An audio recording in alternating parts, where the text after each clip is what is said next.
Chapter 9. A Return to Treachery. Nearly a month had passed since Ectheon left on his journey to Ursus. After the wedding, the king had decided to remain in the city of Ildor to be with his wife, who was due to give birth to their second child at any time. The kingdom remained peaceful during that time. No word had been heard from Cerberus or any of his demon hunters. One morning, Eadril went down to the royal stable and started rummaging through his saddlebags. Fendale, who was brushing his horse, noticed the commander's duress. "What are you looking for?" the knight asked. "I cannot seem to find my knife," Eadril replied. "I do not suppose you have seen it." "No, I have not," Fendale answered. "How long has it been missing?"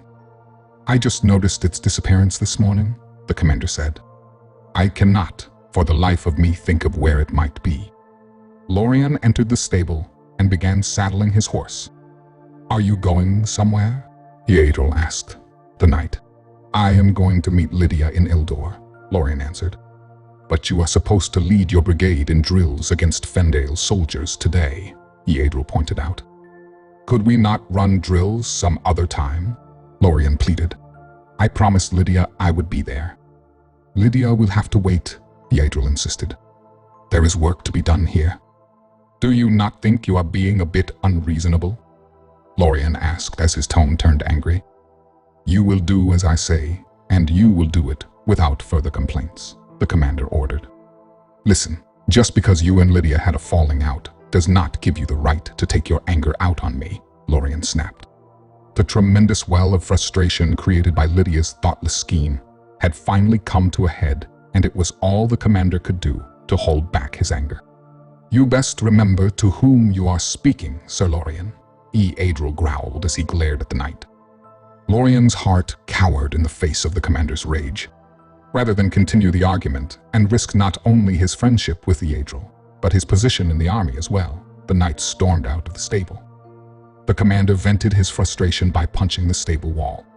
He then looked over at Fendale, who continued to brush his horse and was pretending as though he had not seen or heard anything. Late in the night, Eadril heard a commotion in the courtyard. He got up and looked out his window. Below, he saw Cerberus and his soldiers getting off their horses. "And so the prodigal son returns," Eadril muttered.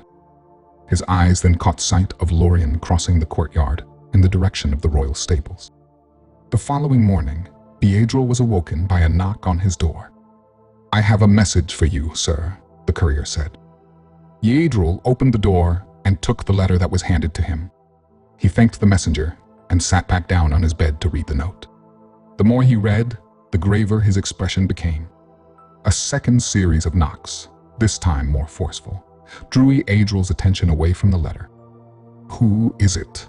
Eadril called out in a slightly annoyed tone. "Prince Cerberus," came the answer.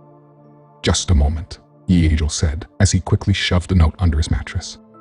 "Open the door now, Commander," Cerberus demanded in a firm voice.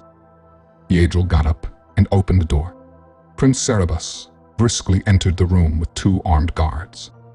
"Seize him," Cerberus commanded the guards. The guards promptly obeyed the order and grabbed the bewildered commander. "What are you doing?" Eadril shouted. "Unhand me. You are under arrest for the murder of Sir Lorien," Cerberus said, as he stared coldly at the commander. "Lorien is dead?" Eadril asked in disbelief.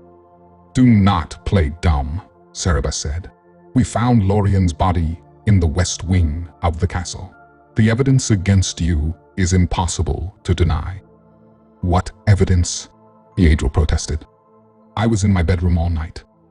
"Then how do you explain the fact that we found this in Lorien's back?" the prince asked, as he tossed Eadril's hunting knife onto the bed. "My knife," Eadril said in surprise. "It was stolen from me. Ask Fendale.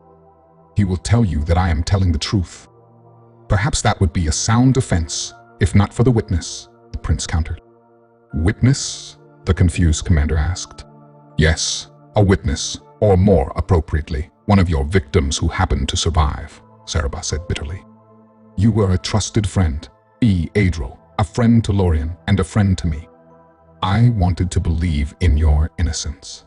I wanted to believe that you were a victim of treachery and that someone else arranged the crimes so that you might falsely receive the blame. Indeed, I well might have believed that, if not for Cilicia. How could you do what you did to her? Cerberus roared. How could you attack her in such a brutal manner and then leave her for dead? What reason would I have to do the things of which you speak? Eadril argued. You know me well, Cerberus. You know that this is something I would never do. I'm not sure how well I know you anymore, the prince said coldly. You ask for reasons. I will provide you with some. Let us begin with your motive for killing Lorien. Your feelings for my sister Lydia are no mystery to any of us. When she left you for Lorien, it tore you up inside. The look on your face each time you saw them together gave you away. You hated Lorien. You hated him for taking Lydia from you. That is not true, Eadril shouted. I never blamed Lorien for the troubles that developed between Lydia and me. But how convenient it would be should Lorien suddenly die, Cerberus suggested. Having lost him, Lydia would undoubtedly return to you. What better reason for getting him out of the way? Yours was a shrewd plan, Commander. It would not be easy to believe someone so respected and trustworthy was guilty of murder, even if his knife was the murder weapon. How easy it would have been to say you were set up, and how easy it would have been for us to believe you. However, you did not count on Cilicia walking in on your crime. Her presence disrupted your plan. You could not have her live after she saw what you did. So you decided to kill her as well. After all, it would have been reasonable to claim that the person who set you up also killed Cilicia. It was a plan that well may have worked had Cilicia not lived to tell. Cerberus's accusations silenced the commander. Do you not have anything more to say in your defense? The prince asked. Or do my words hit too close to the mark?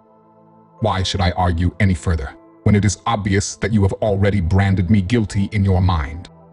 Eadril asked. I thought that you would at least put on an act for the benefit of the others, Cerberus said. After all, your fate does not rest in my hands alone. Once Ectheon returns, you will receive a proper trial. Ah, yes, Teluvian justice is quite a thing to behold, Eadril remarked sarcastically. This will not be like the puppet show Dyaxis put you through after Lucinda's murder, Cerberus shot back. There will be no hidden agendas. You will be given every opportunity to prove your innocence. You can plan your defense while you wait in prison. Take him away. Eadril did not say a word as the guards dragged him out of the room. His only response was a cold stare directed at Cerberus. The prince answered the commander's glare with one of his own. Darkness descended upon the prison as the day came to an end. Eadril lied on his cot for hours, but his troubled mind did not allow him any rest. He stared blankly at the ceiling as dark thoughts coursed through his brain. A voice from the shadows broke his trance-like state. Eadril, are you awake? The voice hissed. Yes, the commander replied. Who is there? It is Eberhard. I do not have much time. If I am discovered here, it will be bad for both of us. Why have you come here? Eadril asked. You are going to be tried tomorrow, the knight explained. You know this for certain? The commander asked. The king will arrive in Argion tomorrow, Eberhard said, as he unlocked the door to the commander's cell. Cerberus plans to press him for a quick resolution of this matter. I fear it will not go well for you. Cilicia has convinced Cerberus of your guilt. He plans to use every bit of evidence that he has against you to convince Ectheon and the others that you murdered Lorien. I trust you have taken precautions to avoid any implication in my escape, Eadril said as he walked out of the cramped chamber. You need not worry about me, the knight said. However, there is much else to worry about. What will you do now? There is someone I need to talk to, the commander said. Tell Prince Errol to meet me in Edgewood. I trust that he will remain loyal to me. Eadril left Argion at once. Branded a criminal in Teluvia, he rode alone through the night as a fugitive. His destination was Hasselbard Abbey. The abbey was located in the forest just north of the town of Edgewood. It was still dark when Eadril neared the gates of the sanctuary. Movement from the corner of his eye caught the commander's attention. Eadril turned and saw a cloaked figure standing a few yards away from him. "Hello, Silas," Eadril said.